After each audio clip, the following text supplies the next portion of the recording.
Hello, ನಮಸ್ತೆ ಎಲ್ರಿಗೂ. ಹೇಗಿದ್ರಲ್ಲ? ಇವತ್ತೊಂದು ತುಂಬ ತುಂಬಾ ಮುಖ್ಯವಾಗಿರುವಂಥ ಮಾಹಿತಿಯನ್ನು ನಾನು ಶೇರ್ ಮಾಡ್ತಾ ಇದ್ದೇನೆ. ಈ ಬಿ ಪಿ ಅಥವಾ ಬ್ಲಡ್ ಪ್ರೆಷರ್ ಅನ್ನುವಂಥ ಸಮಸ್ಯೆ ಇದೆಯಲ್ವಾ, ಇದು ಎಷ್ಟೊಂದು ಡೇಂಜರ್ ಅಂತಂದರೆ, ಒಂದು ಸ್ಟಡಿ ಪ್ರಕಾರ ಭಾರತದಲ್ಲಿ 3ರಲ್ಲಿ ಒಬ್ಬರಿಗೆ ಈ ಬಿ ಪಿ ಪ್ರಾಬ್ಲಮಿಂದ ಬಳಲ್ತಾ ಇದ್ದಾರೆ. ಜಸ್ಟ್ ಇಮ್ಯಾಜಿನ್ ಮಾಡಿ, 3ರಲ್ಲಿ ಒಬ್ಬರಿಗೆ ಬಿ ಪಿ ಇದೆ ಅಂತಂದರೆ ಎಷ್ಟು ಜನರಿಗೆ ಬಿ ಪಿ ಇರಬೇಡ. ಹಾಗೆಯೇ ಆ ರಿಸರ್ಚ್ ಪ್ರಕಾರ 13 ಲಕ್ಷದಷ್ಟು ಜನರು ಭಾರತದಲ್ಲಿ ಒಂದು ವರ್ಷಕ್ಕೆ ಬಿ ಪಿಯಿಂದ ಸಾಯ್ತಾ ಇದ್ದಾರೆ. ನೀವೇ ಅಂದ್ಕೊಳ್ಳಿ ಎಷ್ಟು ಡೇಂಜರಸ್ ಆಗಿದೆ ಅಂತ. ಇದು ಯಾಕೆ ತುಂಬಾ ಡೇಂಜರಸ್ ಅಂತಂದರೆ, ಇದನ್ನು ಒಂಥರ ನೀವು ಸೈಲೆಂಟ್ ಕಿಲ್ಲರ್ ಅಂತಲೇ ಹೇಳ್ಬೋದು. ಅನ್ಲೆಸ್ ಬಿ ಪಿ ಜಾಸ್ತಿ ಆಗಿ ಏನಾದರೂ ಒಂದು ಪ್ರಾಬ್ಲಮ್ ಆಗೋ ತನಕ ನಮಗೆ ಬಿ ಪಿ ಇದೆ ಅಂತ ಗೊತ್ತಾಗಲ್ಲ. ನಾವು ಚೆಕ್ ಮಾಡಲಿಕ್ಕೆ ಹೋಗೋ ತನಕ ನಮಗೆ ಬಿ ಪಿ ಇದೆ ಅಂತ ಗೊತ್ತೇ ಆಗೋದಿಲ್ಲ. ಆ ಥರ ಇರುತ್ತೆ ಇದರ ಕಂಡೀಷನ್. ಹಾಗಾದರೆ ಈ ಬಿ ಪಿ ನಮ್ಮ ಹತ್ತಿರ ಕೂಡ ಬಾರದಾಗಿ ಹೇಗೆ ನೋಡ್ಕೊಳ್ಳೋದು, ಒಂದು ವೇಳೆ ಬಿ ಪಿ ಇದ್ದರೂ ಕೂಡ ಅದನ್ನ ಕಂಟ್ರೋಲ್ ಹೇಗೆ ಮಾಡ್ಕೊಳ್ಳೋದು, ಎಲ್ಲದಕ್ಕೂ ಇವತ್ತಿನ ವಿಡಿಯೋದಲ್ಲಿ ನಾನು ಉತ್ತರನ ಹೇಳ್ತಾ ಇದ್ದೇನೆ. ತುಂಬಾ ಯೂಸ್ ಆಗುವಂತಹ ಇನ್ಫಾರ್ಮೇಷನ್ ಇದು. ನೀವು ಮಾತ್ರ ನೋಡೋದಲ್ಲ, ನೀವು ಬೇರೆಯವರಿಗೆ ಕೂಡ ಶೇರ್ ಮಾಡಿ. ಯಾಕಂತಂದರೆ ತುಂಬಾ ಹೆಲ್ಪ್ ಆಗ್ಬೋದು ಇದರಿಂದ ಎಲ್ಲರಿಗೆ ಕೂಡ. ಹಾಗೆಯೇ ಫಸ್ಟ್ ಟೈಮ್ ನೀವು ನನ್ನ ಚಾನೆಲ್ನ ನೋಡ್ತಾ ಇದ್ದರೆ ದಯವಿಟ್ಟು ಸಬ್ಸ್ಕ್ರೈಬ್ ಆಗಿ. ಯಾಕಂತಂದರೆ ನಾನು ನೆಕ್ಸ್ಟ್ ಹಾಕುವಂಥ ಎಲ್ಲ ವಿಡಿಯೋಗಳನ್ನು ನೀವು ಮಿಸ್ ಮಾಡದೆ ನೋಡ್ಬೋದು.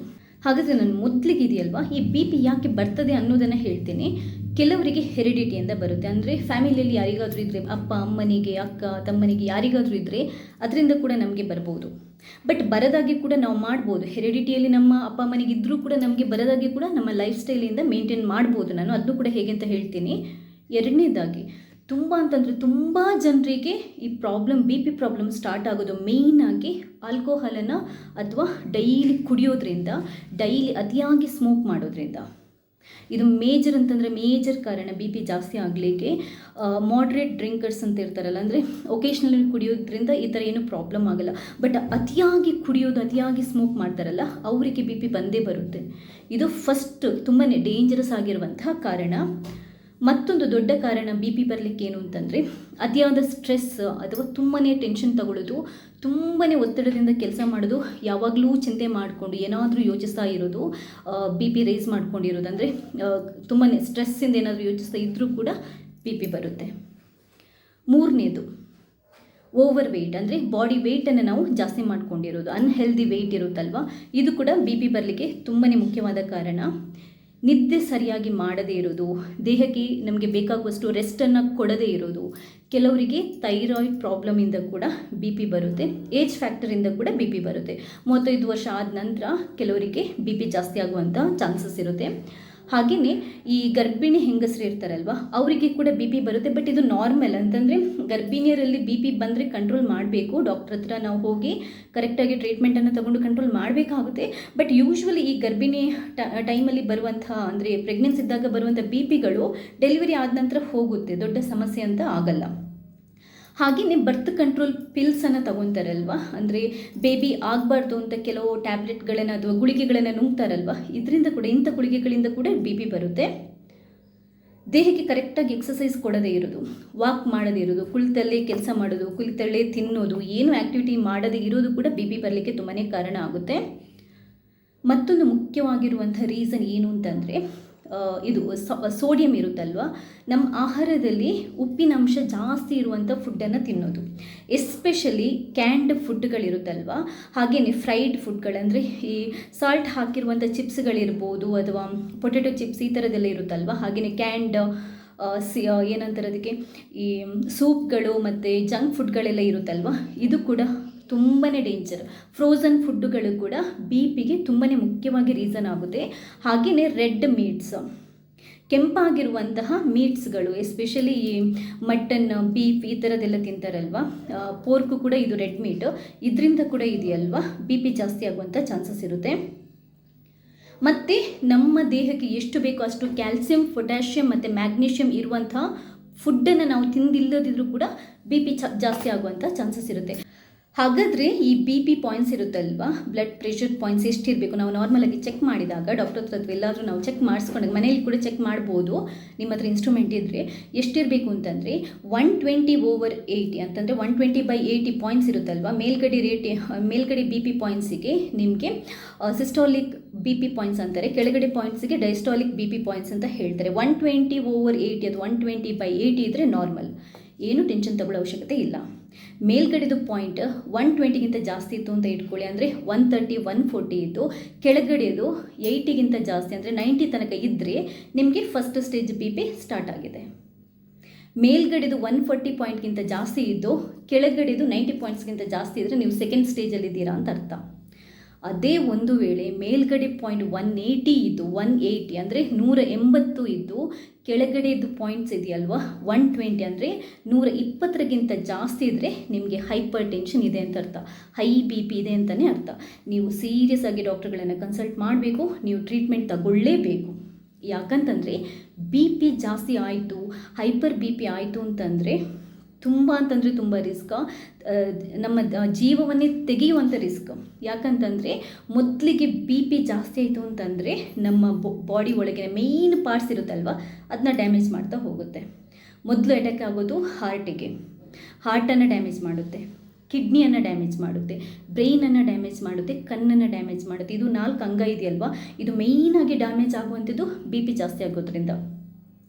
ಹಾರ್ಟಿಗೆ ಏನಾದರೂ ಡ್ಯಾಮೇಜ್ ಆಯಿತು ಅಂತಂದರೆ ಹಾರ್ಟ್ ಅಟ್ಯಾಕ್ ಆಗುತ್ತೆ, ಬ್ರೈನಿಗೆ ಏನಾದರೂ ಡ್ಯಾಮೇಜ್ ಆಯಿತು ಅಂತಂದರೆ ಸ್ಟ್ರೋಕ್ ಆಗುತ್ತೆ, ಪ್ಯಾರಲಿಸಿಸ್ ಎಲ್ಲ ಆಗುತ್ತಲ್ವ ಸ್ಟ್ರೋಕ್ ಆಗುತ್ತೆ. ಹಾಗೆಯೇ ಕಿಡ್ನಿಗೆ ಡ್ಯಾಮೇಜ್ ಆಯಿತು ಅಂತಂದರೆ ಕಿಡ್ನಿ ಫೇಲ್ಯೂರ್ ಆಗುತ್ತೆ, ಕಣ್ಣಿನ ಸೆಲ್ಸ್ಗಳಿಗೆ ಡ್ಯಾಮೇಜ್ ಆಯಿತು ಅಂತಂದರೆ ಕಣ್ಣು ಕಾಣದೇ ಇರ್ಬೋದು. ಬಟ್ ಅಂಟಿಲ್ ಅನ್ಲೆಸ್ ಇದು ಅಟ್ಯಾಕ್ ಆಗೋ ತನಕ ನಮಗೆ ಗೊತ್ತಾಗಲ್ಲ ನಮಗೆ ಬಿ ಪಿ ಇದೆ ಅಂತ. ಸೊ ರೆಗ್ಯುಲರ್ ಆಗಿ ಚೆಕಪ್ ಮಾಡ್ಕೊಳ್ಳೋದಿದೆಯಲ್ಲ ತುಂಬಾ ಇಂಪಾರ್ಟೆಂಟ್. ತುಂಬ ಜನರಿಗೆ ಕೊನೆ ತನಕ ಗೊತ್ತಾಗದೇನೆ ಎಷ್ಟೋ ಜನ ಪ್ರಾಣ ಕಳ್ಕೊಳ್ತಾರೆ. ಸಡನ್ನಾಗಿ ಹಾರ್ಟ್ ಅಟ್ಯಾಕ್ ಆಗಿ ಯಾರಾದರೂ ಸತ್ರು ಅಂತ ಹೇಳ್ತೀವಲ್ವ, ಇದು ಕೂಡ ಅಷ್ಟೇ, ಬಿ ಪಿ ಜಾಸ್ತಿ ಆಗಿ ಆಗಿರೋ ಚಾನ್ಸಸ್ ಜಾಸ್ತಿ ಇರುತ್ತೆ. ಅವ್ರು ಚೆಕ್ ಮಾಡಿರಲ್ಲ.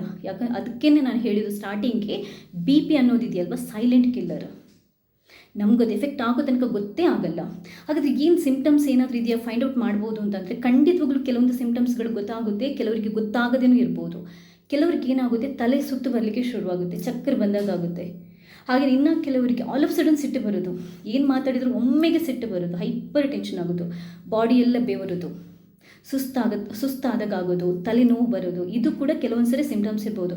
ಕೆಲವರಿಗೆ ಕಣ್ಣಲ್ಲಿದೆಯಲ್ಲ ಬ್ಲಡ್ ಕ್ಲಾಟ್ಗಳಾಗುತ್ತೆ ಅಂತೆ, ಮುಖ ಕೆಲವರಿಗೆ ಬಿಳಿಸ್ಕೊಂಡಾಗಿ ಅಥವಾ ರೆಡ್ಡಿಶ್ ಆಗುತ್ತೆ ಅಂತೆ. ಇದು ಕೂಡ ಇದೆಯಲ್ವಾ ಬಿ ಪಿ ಇದೆ ಅನ್ನುವ ಸಿಂಪ್ಟಮ್ಸ್. ಈ ಥರ ಏನಾದರೂ ಸಿಂಪ್ಟಮ್ಸ್ ಇದ್ದರೆ ನೀವು ಡೆಫಿನೆಟ್ ಆಗಿ ಒಂದ್ಸರಿ ಚೆಕ್ ಮಾಡ್ಕೊಳ್ಳೋದು ತುಂಬಾ ಒಳ್ಳೆಯದು. ಅದರಲ್ಲೂ 35 ವರ್ಷ ಆದ ನಂತರ ಇದೆಯಲ್ವಾ, ನಾವು ರೆಗ್ಯುಲರ್ ಆಗಿ ಬಿ ಪಿನ ಚೆಕ್ ಮಾಡ್ಕೊಳ್ಳೋದು ತುಂಬಾ ಒಳ್ಳೆಯದು. ಏಜ್ ಫ್ಯಾಕ್ಟರಿಂದ ಬರುವಂತಹ ಬಿ ಪಿಗಳು ನಮ್ಗೆ ಗೊತ್ತಾಗಲ್ಲ, ಇನಿಷಿಯಲ್ ಸ್ಟೇಜಲ್ಲಿ ಚೆಕ್ ಮಾಡಿದರೆ ನಾವು ಬೇಗನೆ ಫೈಂಡ್ ಔಟ್ ಮಾಡಿಕೊಂಡು ಅದಕ್ಕೆ ಟ್ರೀಟ್ಮೆಂಟನ್ನು ತಗೋಬೋದು. ಈಗ ಬಿ ಪಿ ಇರುವವರಿಗೆ ಮತ್ತು ಬಿ ಪಿ ಇಲ್ಲದಿದ್ದವರಿಗೆ ಕೂಡ, ಬಿ ಪಿ ಇಲ್ಲದಿದ್ದವರಿಗೆ ಖಂಡಿತವಾಗ್ಲೂ ಲೈಫ್ ಲಾಂಗ್ ಬಿ ಪಿನೇ ಬರಬಾರ್ದು. ಬಿ ಪಿ ಇರುವವರಿಗೆ ಇದನ್ನ ಕಂಟ್ರೋಲ್ ಮಾಡ್ಕೋಬೇಕು ಅಂತಂದರೂ ಕೂಡ ಕೆಲವೊಂದು ಅದ್ಭುತವಾಗಿರುವಂಥ ಟಿಪ್ಸನ್ನು ಹೇಳ್ತೀನಿ. ಈ ಟಿಪ್ಸನ್ನು ಫಾಲೋ ಮಾಡಿದರೆ ನಿಮಗೆ ಲೈಫ್ ಲಾಂಗ್ ಬಿ ಪಿ ಬರಲ್ಲ. ತುಂಬಾ ಸುಲಭವಾಗಿರುವಂಥ ಕೆಲವು ಟಿಪ್ಸ್ಗಳಿದು. ಉಪ್ಪು ಜಾಸ್ತಿ ಇರುವಂಥ ಫುಡ್ಡನ್ನು ಆದಷ್ಟು ಕಮ್ಮಿ ಮಾಡೋದು. ಹಾಗಂತ ನಾವು ಅಡುಗೆಗೆ ಉಪ್ಪೇ ಹಾಕದಿರೋದಲ್ಲ. ಅಡುಗೆಗೆ ಉಪ್ಪು ಹಾಕೋದ್ರಿಂದ ಎಷ್ಟು ಬೇಕೋ ಅಷ್ಟು ಉಪ್ಪು ಹಾಕೋದ್ರಿಂದ ಬಿ ಪಿ ಜಾಸ್ತಿ ಆಗಲ್ಲ. ಮತ್ತು ಇನ್ನೇನು ಮಾಡೋದು, ಯಾವುದರಲ್ಲಿ ಜಾಸ್ತಿ ಬರೋದು ಅಂತ ನಾನು ಆವಾಗಲೇ ಹೇಳಿದ್ದೇನೆ. ಈ ಫ್ರೈಡ್ ಪೊಟೆಟೊ ಚಿಪ್ಸ್ಗಳು, ಕ್ಯಾಂಡ್ ಫುಡ್ಗಳಿರುತ್ತಲ್ವ, ಫ್ರೋಝನ್ ಫುಡ್ಗಳೆಲ್ಲ ಇರುತ್ತಲ್ವ, ಇಂಥವುಗಳಿಂದ ಜಾಸ್ತಿ ಬರೋದು. ಇವುಗಳನ್ನು ಅವಾಯ್ಡ್ ಮಾಡಬೇಕು. ಎಕ್ಸಸ್ ಆಗಿ ಜಾಸ್ತಿ ಉಪ್ಪು ತಿನ್ನೋದು ಮತ್ತು ಈ ಫ್ರೈಡ್ ಐಟಮ್ಸ್, ತುಂಬ ಸ್ಪೈಸಿ ಆಗಿರುವಂಥ ಐಟಮ್ಸ್, ರೆಡ್ ಮೀಟ್ಸ್ ಇರುತ್ತಲ್ವ, ಇಂಥವುಗಳನ್ನೆಲ್ಲ ತುಂಬ ಕಮ್ಮಿ ಮಾಡಬೇಕು. ಹೆಲ್ದಿ ಡಯಟ್ ಯಾವುದು, ಫ್ರೂಟ್ಸು, ವೆಜಿಟೇಬಲ್ಸ್, ಹಾಗೆಯೇ ನಟ್ಸ್ಗಳು, ಅಂದರೆ ಈ ಕಾಳುಗಳಿರುತ್ತಲ್ವ, ಅದು ಡ್ರೈ ಫ್ರೂಟ್ಸ್ಗಳೆಲ್ಲ ನಿಮಗೆ ತುಂಬ ಅಂತಂದರೆ ತುಂಬಾ ಒಳ್ಳೆಯದು. ಯಾಕಂತಂದರೆ ಇದರಲ್ಲಿ ಕ್ಯಾಲ್ಶಿಯಂ, ಮ್ಯಾಗ್ನೀಷಿಯಮ್ ಮತ್ತು ಪೊಟ್ಯಾಷಿಯಮ್ ತುಂಬಾ ಜಾಸ್ತಿ ಇರೋದ್ರಿಂದ ಬಿ ಪಿನ ಕಂಟ್ರೋಲಲ್ಲಿ ಇಡುತ್ತೆ. So healthy life style, healthy food ಇದೆಯಲ್ಲ, ನಾವು ತಿನ್ನುವಂಥ ಆಹಾರ ತುಂಬಾ ಹೆಲ್ದಿಯಾಗಿದ್ದರೆ ಏನು ಪ್ರಾಬ್ಲಮ್ ಆಗಲ್ಲ. ಹಾಗೆಯೇ ಇನ್ನೊಂದು ತುಂಬಾ ಹೆವಿ ಫ್ಯಾಟ್ ಇರುವಂಥ ಡೈರಿ ಪ್ರಾಡಕ್ಟ್ಸ್ಗಳು, ಸ್ವೀಟ್ ಅಂದರೆ ಈ ಡೈರಿ ಪ್ರಾಡಕ್ಟ್ಸ್ ಅಂತಂದರೆ ಚಾಕ್ಲೇಟ್ಸ್ ಎಲ್ಲ ಇರುತ್ತಲ್ವ, ಇಂಥದ್ದು, ಮತ್ತು ಸ್ವೀಟ್ಸ್, ತುಂಬ ಶುಗರ್ ಇರುವಂಥ ಸ್ವೀಟ್ಸ್, ಹಾಗೆಯೇ ಈ ಫಿಝ್ ಡ್ರಿಂಕ್ಸ್ಗಳಿರ್ತಾವಲ್ವ, ಅಂದರೆ ಈ ಕ್ಯಾಂಡ್ ಅಥವಾ ಬಾಟಲ್ಡ್ ಡ್ರಿಂಕ್ಸ್ಗಳಿರುತ್ತಲ್ವ, ಫಿಝ್ ಇರುವಂಥದ್ದು, ಅದು ಯಾವುದು ಈ ನಾವು ಸಾಫ್ಟ್ ಡ್ರಿಂಕ್ಸ್ ಕುಡಿತವಲ್ಲ ಅಂಥದ್ದನ್ನು ಅವಾಯ್ಡ್ ಮಾಡಿದರೆ ಪ್ರಾಬ್ಲಮೇ ಇಲ್ಲ. ನಾರ್ಮಲಾಗಿ ತರಕಾರಿ, ವೆಜಿಟೇಬಲ್ಸ್, ಹೆಲ್ದಿ ನಟ್ಸ್, ಕಾಳುಗಳನ್ನೆಲ್ಲ ತಿಂದರೆ ಯಾಕೆ ಬರುತ್ತೆ ಬಿ ಪಿ? ಖಂಡಿತವಾಗ್ಲೂ ಬರಲಿಕ್ಕೆ ಚಾನ್ಸೇ ಇಲ್ಲ. ಇನ್ನೊಂದು, ಇದನ್ನ ಯಾರು ಬೇಕಾದರೂ ಟ್ರೈ ಮಾಡ್ಬೋದು. ಯಾಕಂತಂದರೆ ಮೇಜರಾಗಿ ಇತ್ತೀಚಿನ ದಿನಗಳಲ್ಲಿ ಬಿ ಪಿ ಜಾಸ್ತಿ ಆಗೋದು ಇದೇ ಕಾರಣಕ್ಕೆ. ಅದೇನು ಅಂತಂದರೆ ಎಕ್ಸಸ್ ಆಗಿ ಡ್ರಿಂಕ್ಸ್ ತಗೊಳ್ಳೋದು, ಕುಡಿಯೋದು, ಹಾಗೆಯೇ ತುಂಬ ಸ್ಮೋಕ್ ಮಾಡೋದು. ಮಾಡ್ರೇಟ್ ಡ್ರಿಂಕರ್ಸ್ಗೆ ಈ ಥರ ಏನು ಪ್ರಾಬ್ಲಮ್ ಆಗಲ್ಲ, ಅಂದರೆ ಒಕೇಶ್ನಲ್ ಕುಡಿಯೋರಿಗೆ. ಬಟ್ ರೆಗ್ಯುಲರಾಗಿ ದಿನಾ ಕೆಲವರಿಗೆ 2 ಪೆಗ್ 3 ಪೆಗ್ ಇರಲೇಬೇಕು, ಇಲ್ಲದಿದ್ದರೆ ಆಗಲ್ಲ ಅಂತ ಅನ್ನೋರು ಇರ್ತಾರಲ್ಲ, ಅಂಥವ್ರಿಗೆ ಈ ಪ್ರಾಬ್ಲಮ್ ಬರೋ ಚಾನ್ಸಸ್ ಜಾಸ್ತಿ ಇರುತ್ತೆ. ಹಾಗೆಯೇ ಚೈನ್ ಸ್ಮೋಕರ್ಸ್ ಇರ್ತಾರಲ್ವ, ಅವರಿಗೆ ಕೂಡ ಬಿ ಪಿ ಜಾಸ್ತಿ ಆಗುವಂಥ ಚಾನ್ಸಸ್ ತುಂಬಾ ಇರುತ್ತೆ. ಇದನ್ನು ರಿಡ್ಯೂಸ್ ಮಾಡಬೇಕು. ಒಂದು ವೇಳೆ ಇದಕ್ಕೆ ಅಡಿಕ್ಟ್ ಆಗಿದ್ರೂ ಕೂಡ ಇದನ್ನ ರಿಡ್ಯೂಸ್ ಮಾಡಿ ಕಮ್ಮಿ ಮಾಡ್ತಾ ಬರೋದ್ರಿಂದ ಬಿ ಪಿನ ಕಂಟ್ರೋಲ್ ಖಂಡಿತವಾಗ್ಲೂ ಮಾಡ್ಬೋದು.